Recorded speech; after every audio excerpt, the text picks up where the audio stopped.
Jumpa lagi bersama Cocot Pedal ya Mok. Kita akan melanjutkan alur cerita dari Hyuk yang sudah mengalahkan para bandit dan menghajar pria bertopeng. Bagaimana kelanjutannya? Langsung saja. Ada pantun dari Bang Nuki Akira, yaitu gadis cantik bikin kita kepincut dan ceracrit cerut. Ya lupa, ada yang minta disebut namanya, yaitu dari Doni Fernando. Udah aku sebut ya, lunas. Di part kali ini kita diperlihatkan pria bertopeng yang sedang pingsan bersandar di bawah pohon. Di sana seseorang pun berkata, "Hah? Sang Goslibes dikalahkan?" Ternyata itu adalah Hantai. Di sana ia pun kebingungan dan ketakutan berkata lagi, "Ah, tamatlah riwayat kita." Lalu ia pun terbengung mendengar seseorang yang berkata, mereka berdua adalah monster. Bisa dibilang tuan muda lebih mengerikan karena dia yang menang. Iya kan? Ternyata itu adalah anak buah dari Hyuk. Sambil terlihat Hantai yang berjejer bersama anak buahnya. Lalu Hantai di sana pun bergumam, "Kalau begini aku dan Heaven and Earth kalian akan tamat." Lalu ia pun menoleh dan berkata pada anak buahnya, "Bantu aku melarikan diri." Lalu terlihat Hantai yang di depan bersama anak buahnya yang jadi tawanan. Tiba-tiba Hantai pun menghilang dari sana. Ternyata ia pun merangkak ke belakang akan melarikan diri. Dan ia pun bergumam, "Aku akan mencari kesempatan untuk membunuh putra kedua." Sedangkan di sisi Hyuk, ia pun berkata, "Dari mana asalmu?" Ternyata ia sedang menginterogasi pria bertopeng. Di sana pria bertopeng pun terdiam. Lah Hyuk pun berkata lagi, "Aku tanya dengan baik-baik, jadi sebaiknya kau menjawabku. Kau tahu, aku cukup ahli dalam menyiksa juga. Tidak butuh waktu lama bagiku untuk membuatmu berbicara." Lalu tiba-tiba pria bertopeng itu pun muntah darah. Di sana Hyuk pun terkaget dan berkata, menjijikan." Dan pria bertopeng pun berkata, "Siapa kau?" Hyuk pun menjawab, "Kenapa kau menjawabku dengan pertanyaan?"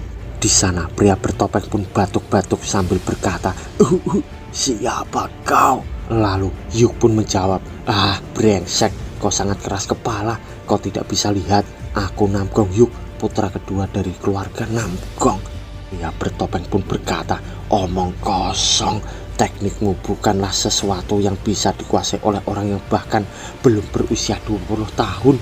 Bahkan setiap anggota terbaik dari 9 sekte besar dan 5 keluarga besar, tidak ada yang bisa menahan teknik Blood Jin Dragon Claw Hand dengan semudah itu." Lalu Hyuk pun berkata, "Terbaik apanya? Jangan samakan aku dengan orang-orang lemah itu." Lalu pria bertopeng pun menjawab, "Aku ingin tahu identitasmu yang sebenarnya." Lalu Hyuk sambil emosi ia pun berkata, "Kau benar-benar ingin tahu? Kenapa kau sangat keras kepala? Tidak ada gunanya juga bagimu. Sepertinya kau belum mau bicara. Jadi aku akan membawamu dan menghancurkanmu dengan perlahan. Hei, ikat dan bawa dia." Sambil ia menoleh ke arah anak buahnya itu.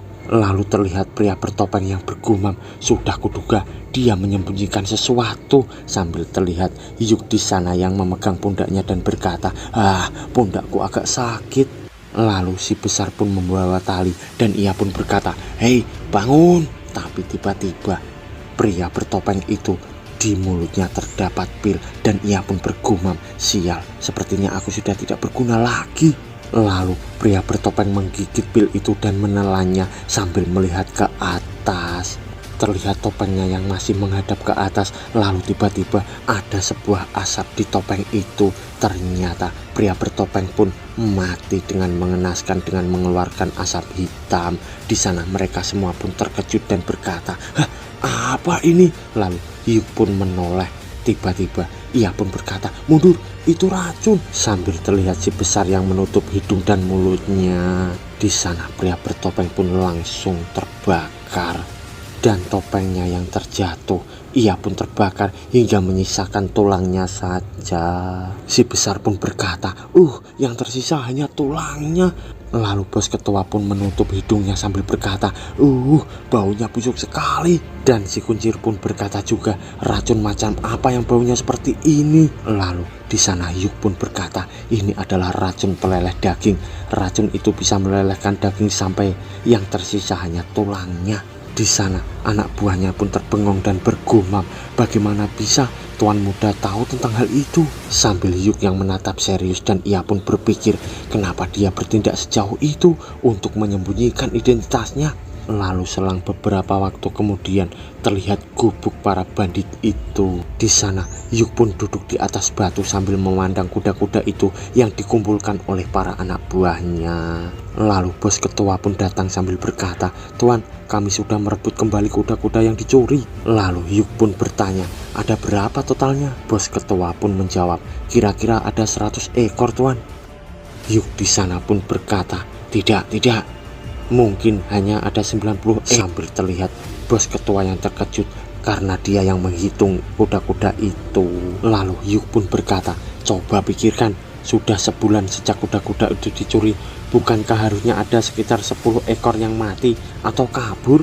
Bos ketua pun berkata, itu benar." Lalu ia pun berpikir, "Aku yang menghitung ada 100 lebih. Kenapa bos berkata begitu?" Lalu Hyuk pun berkata, "Kirim 10 kuda ke Seomsyang. Aku sudah menyuruhnya untuk menjualnya ke pasar gelap." Lalu di sana bos ketua pun terbengong dan berkata, Saya mengerti, Tuan." Waduh, si Hyuk ini memang cari untung kerjanya ya. Lalu tiba-tiba Hyuk memegang pundak dari bos ketua sambil berkata, "Seperti yang kuharapkan dari seorang pemimpin, kau memahaminya." Lalu bos ketua di sana pun berkata, Dasar." Sambil terlihat Hyuk yang berkata, Hei, hati-hati, kuda-kuda itu adalah sumber daya yang berharga bagi Phantom Stallion Union." Tapi tiba-tiba di sana terlihat kuda yang menghampiri Hyuk. Lalu Hyuk pun berkata, "Kenapa kau sendirian, kuda?" "Hei, dasar bodoh. Satu kuda dibiarkan lepas di sini. Mereka kurang disiplin. Aku harus lebih keras lagi." Sambil terlihat di belakangnya seseorang yang tengkurap. Ternyata itu adalah Hantai yang membawa pisau, dan di sana ia pun lebih merangkak ke dekat Hyuk lagi sambil berkata, "Kami bisa mengubah situasinya asalkan dia mati." Namun tiba-tiba Hyuk menoleh ke belakang dan ia berkata, "Apa yang kau lakukan di sana?" Sambil terlihat Hantai yang terbengong. Lalu Hantai akan menyerang Hyuk sambil berkata, Kalau kau musnah, semuanya akan baik-baik saja. Ya." Sambil terlihat ia melaju akan menyerang Hyuk dan berkata lagi, "Jangan membenciku di neraka sana." Di sisi Hyuk ia pun berkata, "Tidak akan." Lalu tiba-tiba Hantai disepak oleh kuda itu hingga terpental dan pingsan di sana. Lalu Hyuk di sana berkata, "Untuk apa aku membencimu?" Lalu selang beberapa waktu kemudian seseorang yang membuka mata dan melihat Hyuk di depannya. Lalu Hyuk di sana tersenyum sambil berkata, "Kau sudah bangun. Kau tidak akan mati begitu saja, kan?" Ternyata itu adalah Hantai yang dikubur hingga tinggal kepalanya saja, dan ia pun berkata, "Apa ini?" Ternyata bukan hanya Hantai, tapi mereka semua pun dikubur hingga tinggal kepalanya saja. Sambil terlihat Hyuk dan anak buahnya yang berada di depan mereka. Lalu Hyuk menghampiri si Hantai sambil berkata, "Apa kau akan bunuh diri juga seperti orang bertopeng itu?" Sambil terlihat Hantai yang terdiam dan ketakutan. Di sana Hyuk pun berkata lagi, "Kurasa tidak. Racun peleleh daging bukanlah barang yang mudah didapatkan." Lalu dari depannya si besar pun berkata, "Tuan Muda, kami sudah mengubur mereka sesuai perintah Anda. Tapi apa yang akan kita lakukan pada mereka?" Sana Hyuk pun berpikir dan berkata, apa ya?" Lalu si besar pun berkata, "Bukankah Anda ingin menginterogasi mereka?" Lalu terlihat si Hantai yang melirik-lirik sana sini. Ia pun bergumam, "Itu berarti tidak mungkin dia akan membunuh kami, kan? Dia akan menginterogasiku untuk mencari tahu siapa dalang dari semua ini. Jadi aku akan mencoba mengulur waktu selama mungkin." Lalu Hyuk pun berdiri sambil berkata, "Tidak, itu merepotkan. Ayo pergi saja." Lalu di sisi Hantai ia pun bergumam lagi, "Dia akan meninggalkan kami saat cuaca dingin seperti ini." Dan ia lalu berkata, "Apa kau ingin kami mati membeku? Kalau kami semua mati di sini, Orthodox Heavenly Alliance akan menyelidiki semua ini. Hanya butuh waktu sampai nama keluarga Namgong tercoreng dan reputasi kalian jatuh." Sambil terlihat Hyuk di sana pun mengorek kupingnya. Ia lalu berkata, Benar juga, aku tidak berpikir sejauh itu. Lalu dari belakangnya Hantai pun berkata, sepertinya kau sudah mengerti. Kalau kau takut dengan apa yang mungkin terjadi setelah ini, sebaiknya kau segera lepas. Tapi tiba-tiba sekop itu sudah berada di samping Hantai dan Hantai dipukul dengan sekop itu. Ternyata yang memukul adalah si besar dan ia pun berkata, beraninya kau mengancam tuan muda. Iya. Lalu Yuk di sana pun berkata, hei tenang, nanti dia bisa mati. Di sana si besar makin emosi sambil memukul si Hantai hingga sekopnya pun patah. Terlihat di sana Hantai yang bonyok dan makin tampan karena dipukul oleh sekop. Si besar pun berkata, aku masih merasa sangat kesal. Aku harus menggali banyak lubang untuk kalian semua. Sedangkan dari belakang Yuk di sana pun bergumam, kupikir dia marah untuk membela aku. Ternyata dia hanya melepas amarahnya sendiri. Lalu beberapa waktu kemudian terlihat daging-daging yang dibuang di tanah. Ternyata mereka membuang daging itu di area kepala-kepala mereka. Di sana Hantai pun berkata, kenapa kau membuang daging-daging ini? Sambil terlihat ia yang moncrot di sana. Lalu Yuk tersenyum sambil berkata, aku sedang mempersiapkan pesta untuk serigala-serigala yang kelaparan. Bayangkan betapa laparnya mereka di musim dingin seperti ini sambil mereka semua yang terketakutan. Lalu Yuk pun berkata lagi, memang tidak banyak sih, tapi ini saja sudah cukup untuk memancing mereka datang ke sini. Lagi pula masih ada daging lain yang ada di sini kan? Ini bahkan bisa menghilangkan bukti sambil menyelam minum air. Lalu terlihat serigala pun datang ke arah mereka. Dan serigala itu akan memangsa si Hantai, tapi itu adalah hayalan si Hantai. Di sana ia pun teriak dan berkata, aku akan bicara, aku akan menjawab semua pertanyaanmu tuan. Tapi Yuk di sana sambil tertawa dan berkata, aku tidak tertarik. Lalu Hantai pun berkata, kau tidak mau tahu siapa dalang dari semua ini? Yuk sambil menaburkan sesuatu ke arah Hantai, ia pun berkata, yang membuatku tertarik adalah kenapa tidak ada uang sepeser pun di sebuah markas bandit? Sambil terlihat ia menaburkan sesuatu itu lagi.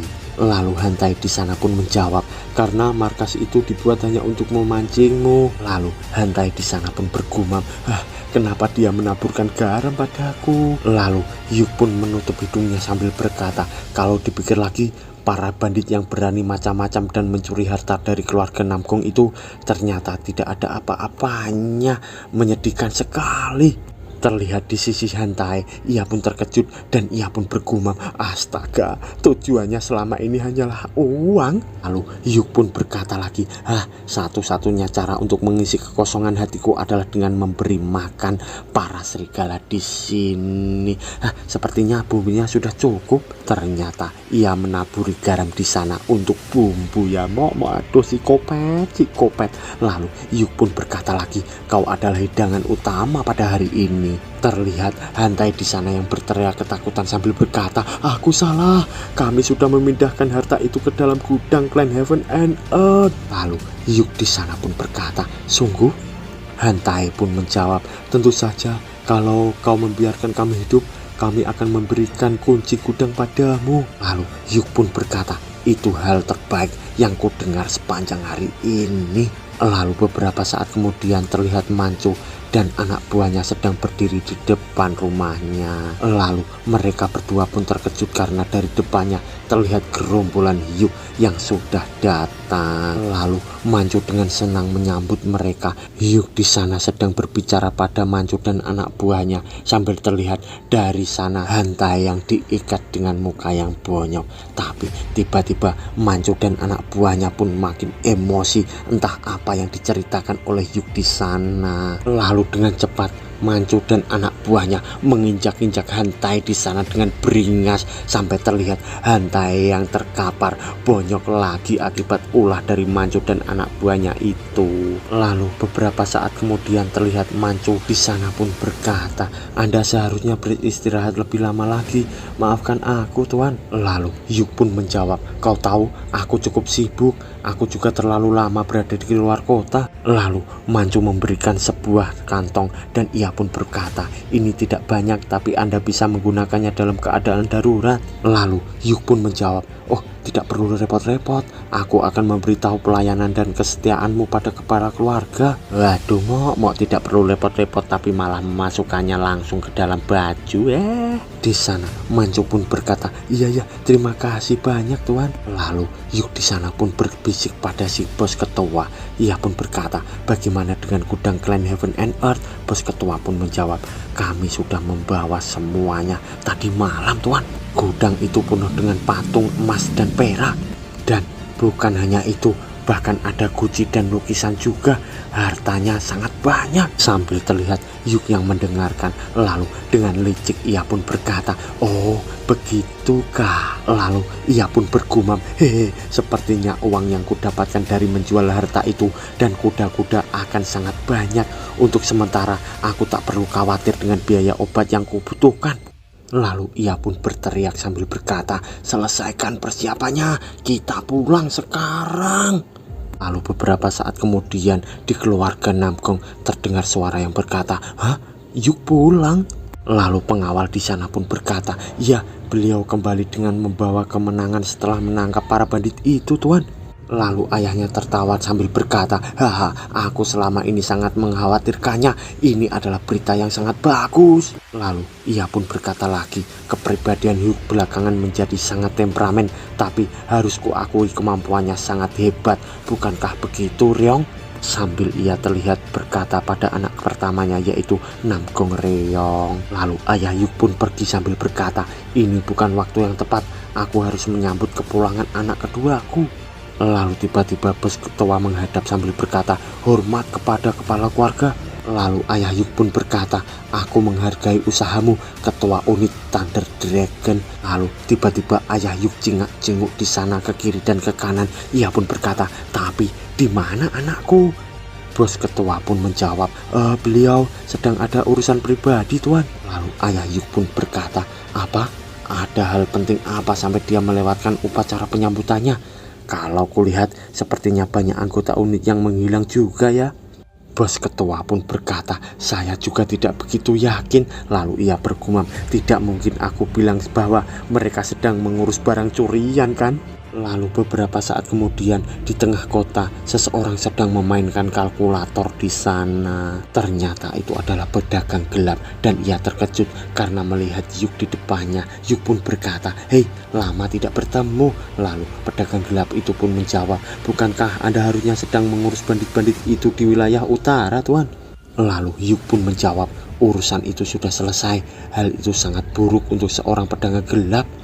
Bagaimana bisa kau menjalankan bisnis ini jika kau selalu ketinggalan informasi? Lalu pedagang itu pun berkata, selamat kalau begitu, tapi kenapa Anda datang ke sini Tuan?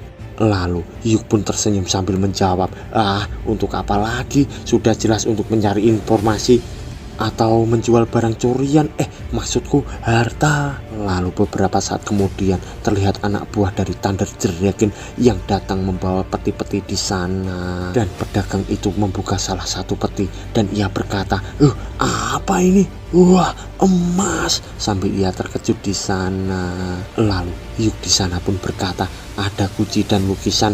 Coba periksa barang itu dan katakan padaku berapa harganya.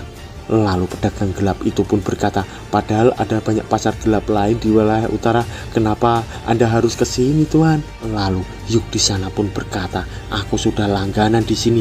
Kau tahu apa bagusnya menjadi langganan? Itu artinya kau tidak akan ditipu. Benar kan? Sambil ia menatap ke arah pedagang gelap itu. Lalu pedagang gelap itu pun berkata, aku mengerti, sepertinya aku butuh waktu untuk memeriksa semuanya. Apakah tidak masalah Tuan? Yuk pun berkata, tentu saja tidak masalah. Lalu pedagang gelap pun berkata, tidak mungkin kalau aku melakukannya sendiri, jadi aku akan minta bantuan Tuan. Tiba-tiba Yuk pun menoleh dan berkata, oh iya, tunggu, aku membawa beberapa orang untuk dijual ke pasar budak, jadi jangan lupa hitung mereka juga ya. Sambil terlihat pedagang gelap itu yang terbengong. Lalu pedagang gelap itu pun membuka pintu tokonya dan ia terkejut berkata, Apa-apaan ini?" Dia melihat begitu banyak orang terikat di depannya, yaitu para bandit dan para anggota Heaven and Earth. Hyuk dari belakang pun berkata, "Kutunggu hasil perhitunganmu. Kalau kau coba menipuku, awas saja ya." Lalu beberapa saat kemudian terlihat kediaman keluarga Namgong. Di sana seseorang pun berkata, "Apa? Hyuk kembali dengan selamat?" Ternyata itu adalah kediaman dari Namgong baik, yaitu Bang Kumis. Terlihat anak buah mata-matanya yang berkata, "Benar Tuan, Hyuk telah kembali dan selamat." Lalu Bang Kumis di sana pun berkata, "Dia sama sekali tidak terluka." Lalu anak buahnya pun berkata, "Sejauh yang saya dengar, dia tidak terluka Tuan." Di sana Bang Kumis pun makin emosi sambil berkata, "Bagaimana bisa Ghostly Beast berhasil dikalahkannya?" Lalu Bang Kumis di sana pun bergumam, "Tidak, Ghostly Beast bukanlah seseorang yang bisa dikalahkan oleh Thunder Dragon Unit meskipun mereka menyerangnya secara bersamaan. Hyuk sendiri tidak mungkin bisa mengalahkannya." Lalu mata-matanya pun berkata lagi, "Ada masalah besar lain Tuan. Ketua klan Heaven and Earth, Han Taegon, ditangkap hidup-hidup." Bang Kumis di sana pun terkaget dan berkata, "Apa? Dia harusnya membunuh dirinya sendiri kalau misinya gagal kan? Tapi dia malah tertangkap."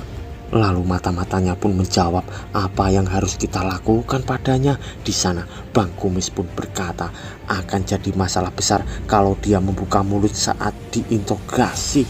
Sambil ia memetik daun di sana, lalu ia pun menjatuhkan daun dan di sana Bang Kumis pun berkata, "Daun yang sudah layu sebaiknya dibuang saja." Sambil terlihat daun itu yang jatuh dan anak buahnya pun berkata, "Aku akan membunuhnya Tuan." Lalu Bang Kumis di sana pun bergumam, "Hyuk, brengsek kau, berapa kali lagi kau ingin menghalangiku?" Sambil ia terlihat dari jendela rumahnya. Lalu beberapa saat kemudian terlihat seseorang yang membuka gulungan di sana. Ternyata itu adalah Hyuk. Ia pun berkata, "Sebuah slip untuk 31.000 tael perak. Melihatnya saja sudah membuatku sangat puas." Sambil terlihat ia duduk di atas genteng sana. Lalu ia pun berkata lagi, "Ini adalah hasil kerja keras yang sebenarnya." Sambil ia memasukkannya lagi ke dalam bajunya. Tiba-tiba dari bawah terdengar Ucrit yang berkata, "Tuan muda, cepat turun. Kepala keluarga sedang mencari Anda." Lalu dengan cepat Hyuk pun turun dari atasannya dengan melompat dan mendarat di sebelah Ucrit. Sambil Ucrit di sana pun terkaget dan ia pun berkata, "Kenapa Anda harus lompat? Bukankah ada tangga di sana? Bagaimana kalau kaki Anda patah Tuan? Anda pikir Anda Black Widow atau semacamnya ya?" Lalu Hyuk di sana pun berkata, berisik," sambil ia menutup kupingnya. Lalu ia pun berkata lagi, "Kondisiku sudah lebih baik sekarang. Sudah lama aku tidak melihatmu." Lalu Ucrit di sana pun menjawab, "Jadi Anda sudah mengurus semuanya?" Dengan bangga Hyuk pun berkata, Tentu Hyuk." Lalu dengan cepat Hyuk pun berlari sambil terlihat Ucrit yang berkata, "Cepat temui kepala keluarga. Dia akan marah kalau Anda tidak datang ke pesta penyambutanmu Tuan." Lalu beberapa saat kemudian terlihat kaki ayah Hyuk yang sedang mondar-mandir sana sini. Ia pun berkata, "Ada hal sepenting apa sampai dia melewatkan pesta penyambutannya?" Lalu ia pun terdiam dan menoleh terdengar suara, "Hyuk datang." Lalu terlihat Hyuk dengan santai mendatangi ayahnya di sana. Tiba-tiba ayahnya pun marah dan berkata, "Apa yang sedang kamu lakukan?" Dan di sampingnya kakaknya dengan cepat segera mengarah ke arah Hyuk. Apakah kakak Hyuk itu akan marah juga? Tapi ternyata kakak Hyuk ternyata memeluk Hyuk sambil berkata, "Kau melakukan pekerjaan yang bagus adikku." Dan Hyuk di sana terdiam. Lalu kakaknya meraba-raba wajah Hyuk sambil berkata, "Apa kau terluka?" Lalu Yuk pun dengan risih berkata, tolong jangan perlakukan aku seperti anak yang baru saja diterlantarkan di sungai, Kak. Lalu kakaknya pun memeluk lagi sambil berkata, aku lega sekali, sambil terlihat Yuk yang jijik di sana. Lalu Yuk pun berkata lagi, aku mengerti, lepaskan aku, sambil terlihat ayah Yuk yang memandangi mereka sambil berkata, kalau begini bagaimana bisa aku marah. Lalu Yuk di sana pun berkata, kau menempel seperti lintah, lepaskan aku. Tapi tiba-tiba lagi Great Elder pun datang sambil berkata, anak keberuntungan kita sudah datang, kau sungguh luar biasa, sambil ia terlihat berbunga-bunga di sana. Lalu ia pun memeluk Yuk lagi dan dua orang telah memeluk Yuk di sana. Yuk pun berkata, kenapa kalian bertingkah seperti ini? Lalu Great Elder pun berkata, aku hanya merasa sangat bangga padamu, Yuk. Dari kejauhan, ayah Yuk di sana pun memandangi mereka sambil berkata, cih, sepertinya aku sudah tidak bisa bergabung ya. Tapi tiba-tiba ia pun langsung melompat sambil berkata, siapa peduli, aku ikut. Sambil mereka terbengong karena ayah Yuk sudah berada di atas mereka. Lalu Yuk di sana pun berkata, aku tercekik, tolong lepaskan aku. Lalu beberapa saat kemudian terlihat kediaman keluarga Namgong, dan di sana terdapat penjara bawah tanah. Dan seseorang pun berkata, kau akan mengurungku di sini berapa lama? Apa kau tahu siapa aku? Aku pemimpin klan Heaven and Earth, Han Taekon. Seseorang penjaga di depannya pun berkata, kau ini berisik sekali, jaga sikapmu dan tutup mulutmu. Lalu Han Taekon pun berkata, aku bukan penjahat, aku sudah memberitahumu berkali-kali, ini semua salah paham. Penjaga pun berkata, kau akan diinterogasi besok, jadi tenanglah. Lalu Hantai pun berkata, bagaimana dengan permintaanku? Penjaga itu pun menjawab, permintaan apa? Lalu Hantai emosi sambil berkata, aku minta kunjungan dari Elder Namgong baik, apa kau lupa?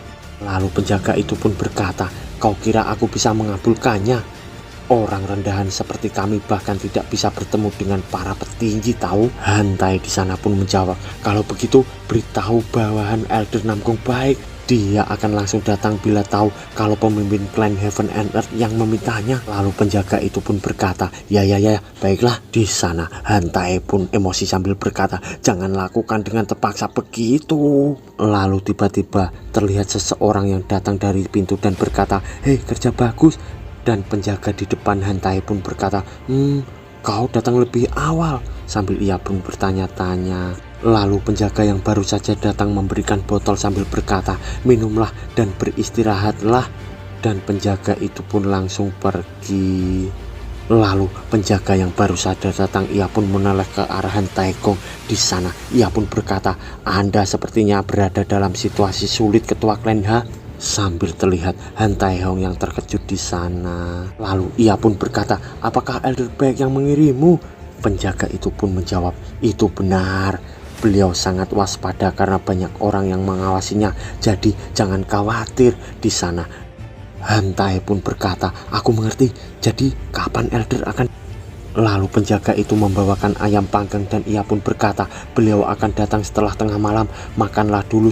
Lalu Hantai dengan lahap memakan ayam panggang itu dan berkata, terima kasih, aku sangat kelaparan. Dari belakangnya penjaga itu pun berkata, saya menanyakan ini untuk berjaga-jaga, tapi sambil terlihat Hantai yang meminum minuman itu.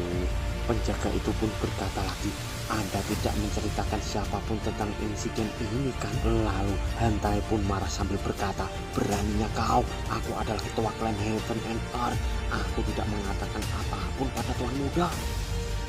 Lalu penjaga itu pun berkata, baguslah kalau begitu. Hantai pun menjawab, jangan khawatir soal masalah itu dan buatlah rencana agar aku bisa keluar. Tapi tiba-tiba botol itu pun terjatuh. Di sana Hantai pun kelihatan kesakitan. Lalu penjaga itu pun berkata, kau harusnya membunuh dirimu sendiri di tempat kalau kau gagal melaksanakan misi. Kenapa kau membuat situasinya jadi semakin... Sambil terlihat ia memandangi Hantai yang memegang lehernya dan seakan-akan ia kesakitan. Lalu penjaga itu pun berkata, menyedihkan. Lalu Hantai pun terjatuh dan muntah di sana. Lalu beberapa saat kemudian kita diperlihatkan kamar Hyuk yang mengeluarkan aura membara. Ternyata ia sedang berkultivasi di sana. Di sana terlihat aura yang sedang menyelimuti jantung Hyuk di sana. Lalu Hyuk pun berkata, "Oh," dan ia pun kesakitan berkata lagi, "Cih, merepotkan sekali," sambil ia kesakitan memegang dadanya di sana. Lalu Hyuk pun berkata lagi, "Aku kesal karena tidak bisa menggunakan Heavenly Ducking teknik ke potensi maksimalnya. Sial, membeli obat tambahan dan terus berlatih adalah satu-satunya jalan. Aku akan bisa menggunakan secara penuh kalau aku mampu membuka satu penghalang lagi," sambil ia terlihat marah di sana. Lalu ia pun berkata, "Tapi paling tidak teknik Spirit Crossing Fast milikku jadi semakin kuat." Terlihat aura membara dari tangan Hyuk itu. Lalu ia pun akan pergi sambil berkata, "Mumpung cuacanya cerah, aku akan mengunjungi Han Taikon." Lalu terlihat di sana ia pun terkejut dengan sesuatu. Ternyata di sana terdapat beberapa orang, yaitu ayah Hyuk, Bang Kumis, dan Great Elder. Di sana mereka terkejut mendengar suara. Apa yang sedang terjadi?" Ternyata itu adalah Hyuk, dan ia pun berkata, "Ada apa dengan interogasinya?" Ayahnya pun menjawab, "Han Taikon tewas." Lalu Great Elder pun berkata, "Dia tersedak tulang ayam dan anehnya langsung tewas. Bagaimana bisa ini terjadi?" Lalu Hyuk pun tersenyum sambil berkata, "Wow, aku tidak bisa berkata-kata. Dia mati karena makan malam sebelum interogasi. Betapa konyolnya itu." Lalu di sisi Bang Kumis ia pun berkata, "Pusat medis sedang melakukan otopsi, jadi kita akan segera mengetahui penyebab kematiannya."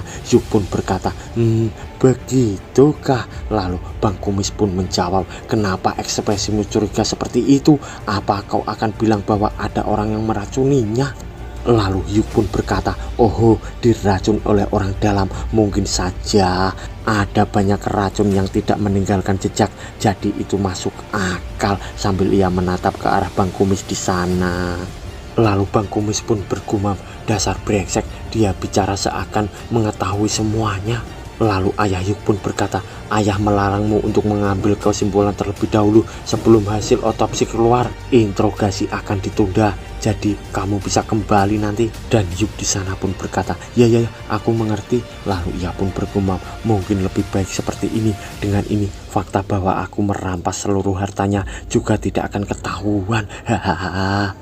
Lalu Hyuk pun pergi meninggalkan mereka sambil berkata, "Selamat beristirahat," sambil terlihat Bang Kumis di belakang yang sedang emosi. Ia pun bergumam, "Sialan," sambil terlihat Hyuk menutup pintu itu dengan keras, dan di sana Bang Kumis pun terkejut.